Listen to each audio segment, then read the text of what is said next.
Alguno de vosotros os habrá explotado la cabeza con este título. ¿Revolucionario el Dodge Made in Spain? Si no puede ser más tradicional. Técnicamente hablando, desde luego que sí. Pero un coche puede ser revolucionario por otros motivos, comenzando por ser un verdadero desafío a un régimen dictatorial. Bienvenido a Garaje Energético. Enciérrate con nosotros.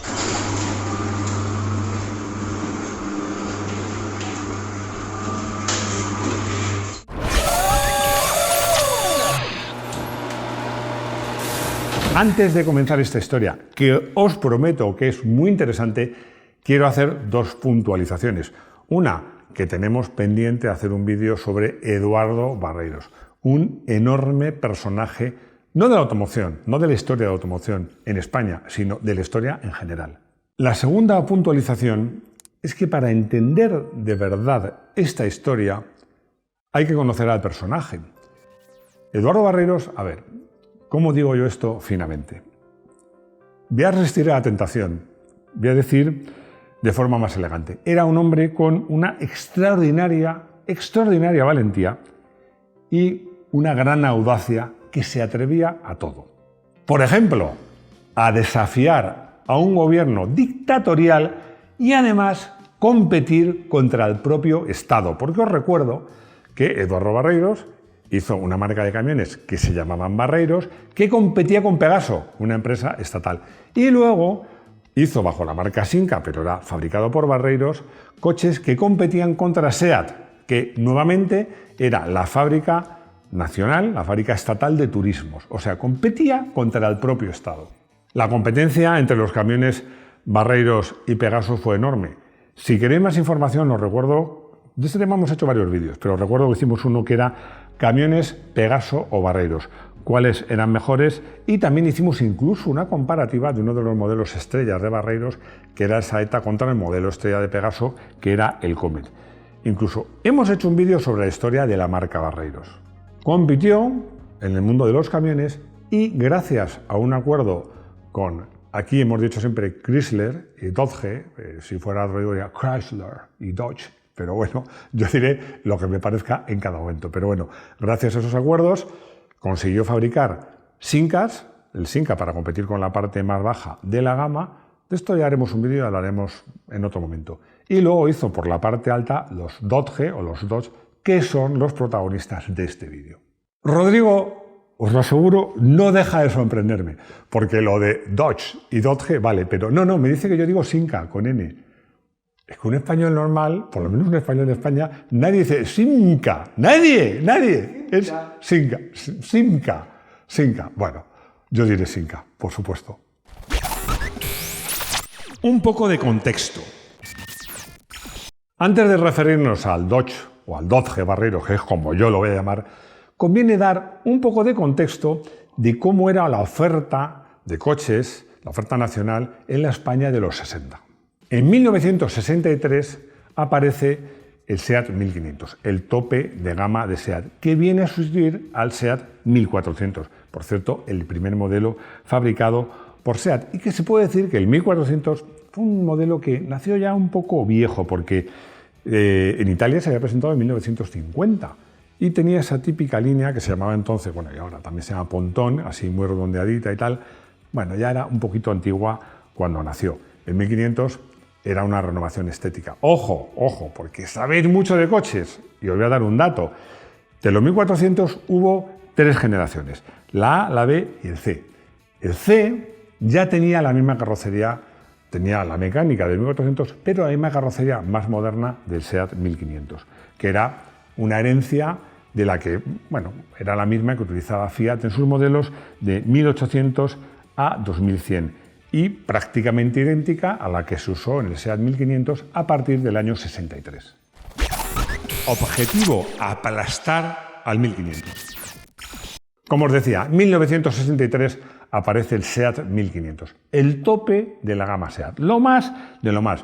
Un coche grande para la época de 4,46 metros de largo y 1,62 metros de ancho, con una carrocería ya muy moderna, de líneas angulosas, por cierto, diseñada nada más y nada menos que por Dante Giacosa, y con un motor un excelente motor para la época, un motor de 1.481 centímetros cúbicos y 72 caballos, que insisto, para la época eran muchos.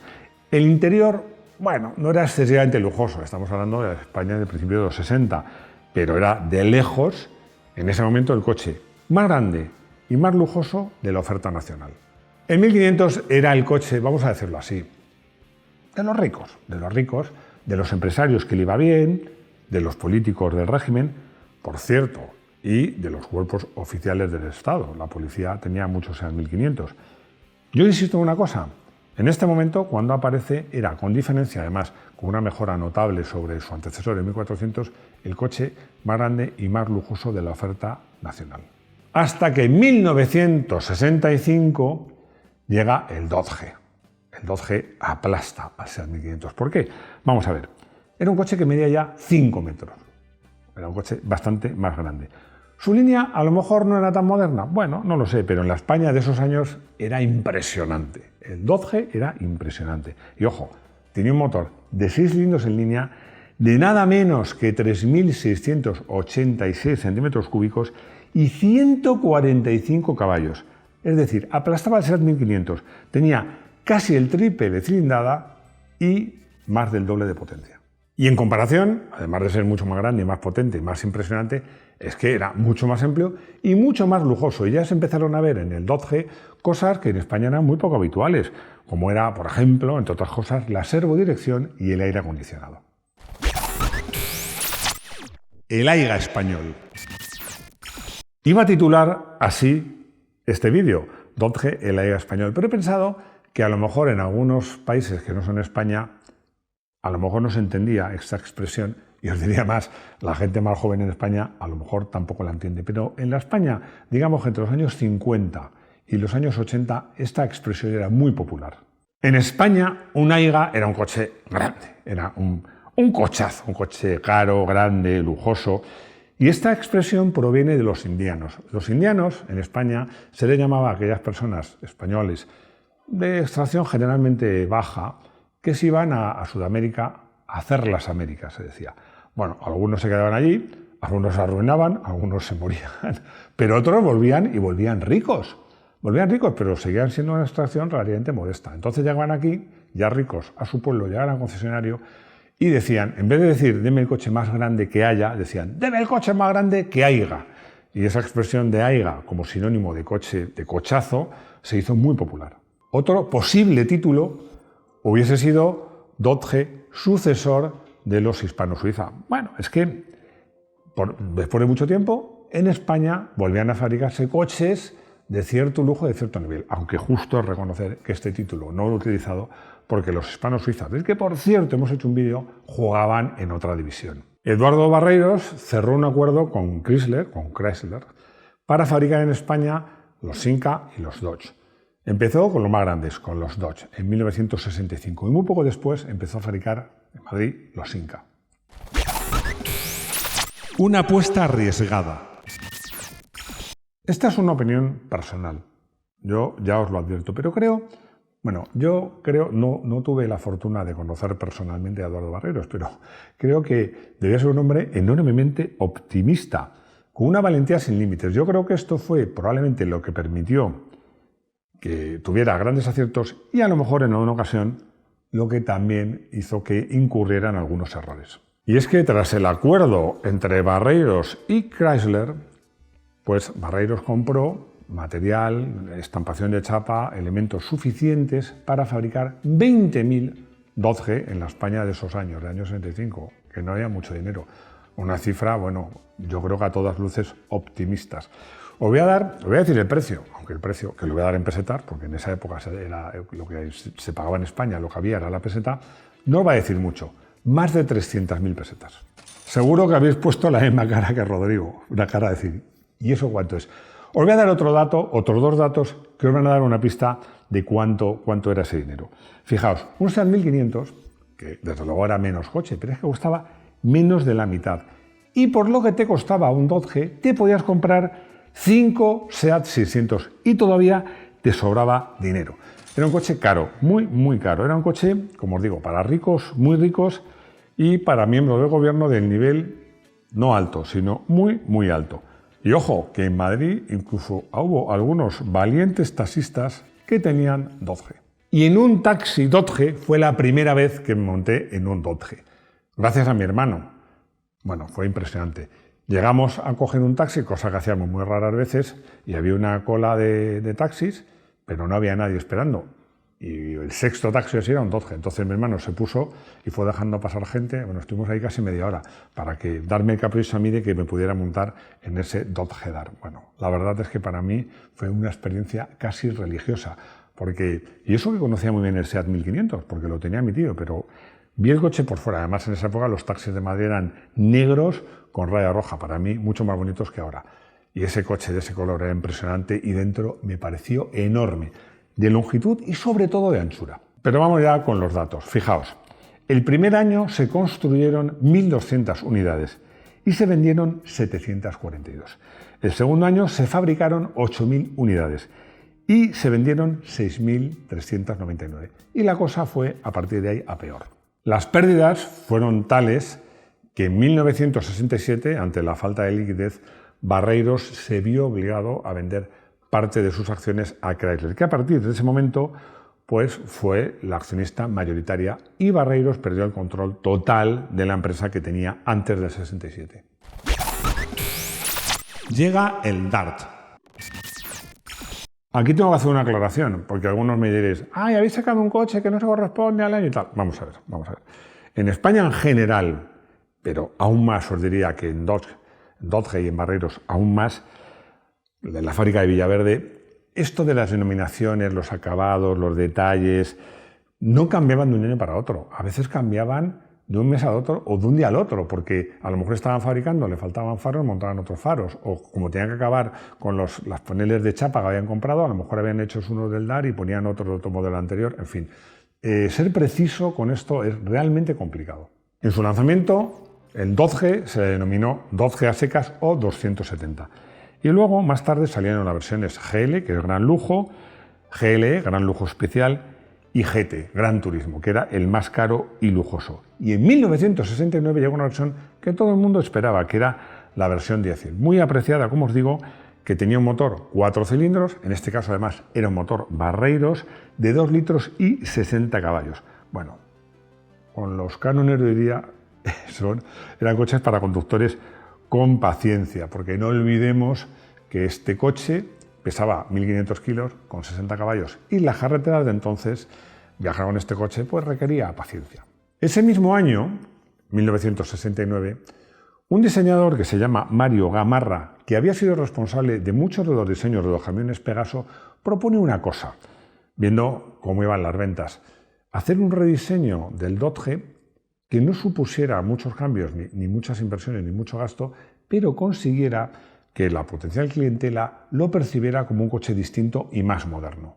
Y así es como nace el Dodge Dart, que se identifica respecto a su antecesor con relativa facilidad, porque los Dodge Dart todos cambiaban los faros redondos por unos faros rectangulares bastante grandes. Además, tenían mucho más equipamiento que las versiones anteriores. Como dato curioso os diré que las versiones básicas españolas tenían más equipamiento que las versiones básicas equivalentes que se fabricaban al otro lado del Atlántico. Las versiones más lujosas, y si ponías todas las opciones, podías tener un Dodge que tuviera aire acondicionado integrado, nada de un invento de esos que se ponían, no, ya integrado en el propio coche de fábrica, servodirección, tapicería de cuero, una buena tapicería de cuero, cambio de 4 marchas, ojo.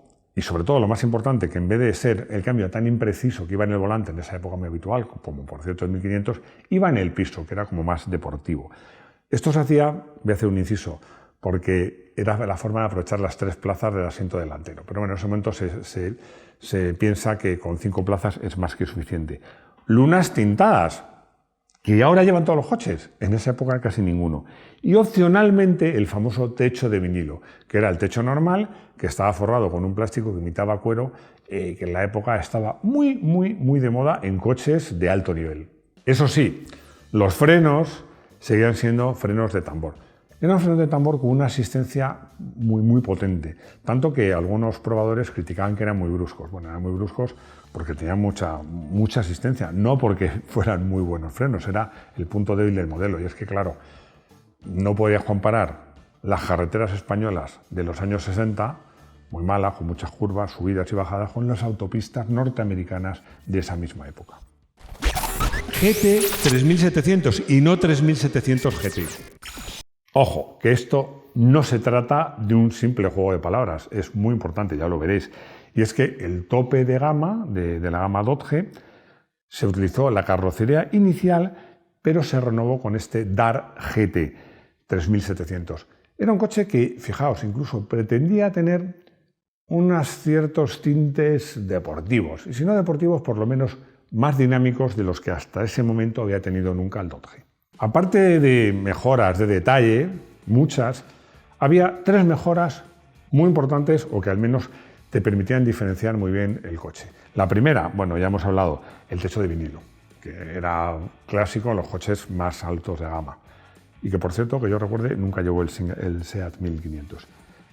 La segunda, el motor. Era el mismo, pero se cambiaba el carburador y simplemente con ese cambio se ganaban 15 caballos y llegaba a 160 caballos, una cifra en la época espectacular. Y la tercera mejora era la más importante. Por fin los frenos de tambor delanteros se cambiaban por frenos de disco y además ventilados radialmente. Bueno, eso en la época era todo un lujo. Sin duda era un paso muy importante de calidad del Dodge y era el mejor Dodge con diferencia fabricado hasta ese momento, hasta que llegó su sucesor. 3700 GT y no GT 3700. Cuando por fin se acabaron todas esas piezas que se habían comprado para hacer Dodge, por fin se terminaron, se decidió seguir haciendo el modelo, pero que había que hacer un modelo nuevo, que el usuario percibiera como un nuevo Dodge. Nuevo por fuera, porque la mecánica, toda la estructura mecánica era exactamente la misma. Era un derivado de un coche que tuvo mucho éxito en Norteamérica, el Plymouth Satellite o Roadrunner. Bueno, es que era un modelo con una carrocería mucho más moderna, más actualizada, que tenía más luminoso, tenía la cintura más baja, aparentemente, como os digo, era un coche más luminoso. Los paragolpes seguían siendo de chapa, pero estaban como integrados en la carrocería, con lo cual daba un aspecto mucho más moderno, por supuesto, la mayor parte de ellos con techo de vinilo y con 4 faros redondos en vez de esos 2 grandes faros rectangulares. Las tripas, la mecánica era prácticamente la misma que en su antecesor, aunque se ganaban 5 caballitos extra, con lo cual se elevaba la potencia a 165. Yo creo que sencillamente para poder decir que este nuevo modelo era más potente que el anterior. Recibió muchos retoques menores, en relaje de suspensiones y cosas realmente muy apreciables, como la novedosa servodirección ZF, que era mucho mejor que la anterior, y se mantenían opciones muy valoradas por la clientela, como era el cambio automático, la tapicería de cuero y el aire acondicionado. Hasta donde yo sé, en esto a lo mejor me podéis ayudar, todos estos modelos llevaban techo de vinilo y cristales tintados. Yo no recuerdo haber visto nunca un 3700 GT con techo normal. Es un modelo que se produjo en España entre el año 1971 y 1979 y fue el canto del cisne de Dodge en España. Fueron, como os digo, durante toda su existencia, con diferencia, los coches más lujosos que podía comprar Made in Spain. Al volante. He tenido oportunidad, he sido afortunado, he tenido oportunidad de probar varios de estos modelos. Bueno, en el asiento trasero, no solo a la vez que cogí un taxi, sino en alguna otra ocasión y conduciéndolos. Os digo una cosa, fijaos, además con las carreteras que tenemos ahora, incluso comparados con coches actuales, os digo que pocos coches hay más confortables para afrontar un viaje, incluso comparado con coches de día, que un Dodge. Su motor, visto con los ojos de día, no es muy potente, pero es que daba la potencia máxima en torno a las 4.000 vueltas. El par lo daba a 2.000 vueltas, pero es que tenía unos bajos impresionantes. Volviendo a lo que decía antes de cómo era la fabricación en esos años, ha habido Dodge con diferentes cambios, manuales, de 3 marchas, de 4 marchas, en el piso, en el volante, con diferentes relaciones de grupo trasero, pero en el fondo no era muy importante porque este motor tenía un par tan grande que daba lo mismo. También os digo una cosa, meterse con un Dodge por carreteras viradas, de mal firme, con subidas y bajadas, no es su terreno ideal, por tamaño, por peso, por todo. Pero sin llegar a que sean autopistas, esas carreteras de trazado medio, de curvas de tercera, de curvas de trazado medio, sobre todo con buen asfalto, porque este coche llevaba eje trasero rígido, y el mal asfalto, el asfalto bacheado se le atragantaba. El coche no era muy preciso atrás, incluso podía resultar incómodo. Pero en estas carreteras, como os digo, de trazado medio y buen asfalto, el Dodge era un coche que era muy agradable de conducir y que podía llevar un buen ritmo. El pecado, el gran pecado de este modelo, más que el precio os diría, en su momento, pero también ahora, es el consumo. Fijaos, os voy a dar los datos. En ciudad, alcanzar 20 litros a los 100 es casi inevitable, casi inevitable. Y bueno, en carretera, a las velocidades que hoy día son legales, porque os recuerdo que hasta 1974 no hubo límites de velocidad, pues no es fácil bajar de los 15 litros a los 100. Conclusión. Este modelo, para mí, supuso dos logros muy importantes en su momento. El primero, bueno, aportó un soplo de aire fresco a un mercado español dominado prácticamente por una marca con muy pocos modelos. Era algo completamente muy nuevo y nunca visto. La segunda conclusión, segundo logro, para mí es más importante, es que fue un desafío a un régimen dictatorial. Yo os diría que incluso a un personaje como Franco, para mí, de una audacia impresionante. Como os decía, como lo digo en el título, una verdadera revolución. Coche del día. Yo confieso que me gustan todos, absolutamente todos los Dodge. Ojo, que no hemos hablado de la versión familiar o Brea, como queréis llamarla, que también hubo una, hoy es ya bastante cotizada, muy interesante. Ahora, si me quedo con uno, ¿qué queréis que os diga? Me quedo con el último. Además, si puede ser un 3700 GT en color dorado metalizado, por supuesto con techo de vinilo y cristales tintados, pues si puede ser ese modelo, perfecto.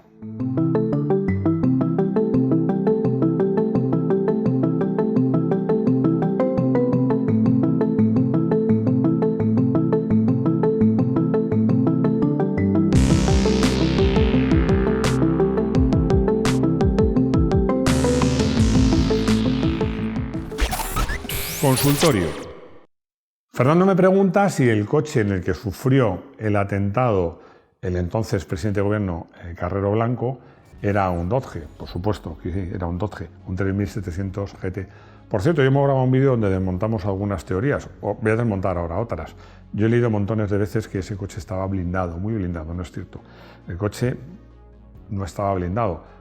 Si hubiera estado blindado, hubiera fallecido igual, porque ya sabéis que el coche subió, no sé, 10 metros y cayó, o sea, seguramente el resultado había sido el mismo, pero no estaba blindado. De todos modos, si queréis ver el coche y estáis en Madrid, podéis acercaros al Museo del Automóvil de Torrejón de Ardoz, que es una ciudad que está, no sé, a 15 kilómetros de Madrid, muy cerquita.